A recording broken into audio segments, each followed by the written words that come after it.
dictionnaire des filières n'existe plus.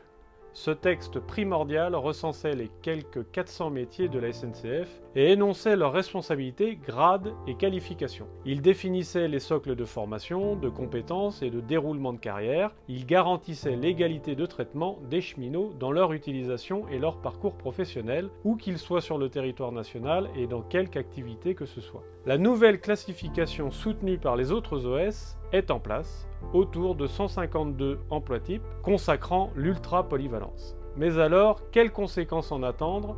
Voici quelques exemples concrets. Deux cheminots occupant un même emploi au même endroit pour une même ancienneté pourront être classés différemment. Par exemple, deux opérateurs de la sûreté ferroviaire, les agents SUGE, l'un au statut qualification C est positionné sur la classe 3, alors que le contractuel est affecté à la classe 2. Côté ADC, l'emploi type conducteur de ligne ouvre la voie de la polyvalence avec la possibilité de faire de l'astreinte traction, de la gestion agent, de la cellule MS ou encore surveillant de dépôt. À l'équipement, seulement 24 emplois types sont désormais répertoriés et rattachés à la famille maintenance, ingénierie et travaux du réseau ferré. Mais pas les agents techniques voie SEG Télécom, désormais référencés dans les fonctions transverses. De même, par endroit, la direction souhaite par exemple soumettre les caténéristes à une nouvelle formation de réglage et mesures de contrôle d'installation, aujourd'hui réalisée par les cheminots du pôle ingénierie régionale.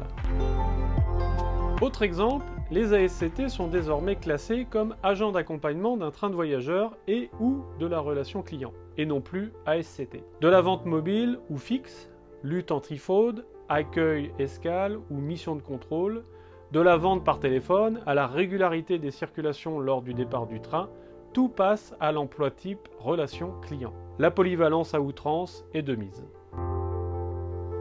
De manière générale, le déroulement de carrière est désormais à la main de l'employeur sans contrôle possible des élus. Les notations sont maintenues pour l'instant, pour les statutaires, mais jusqu'à quand?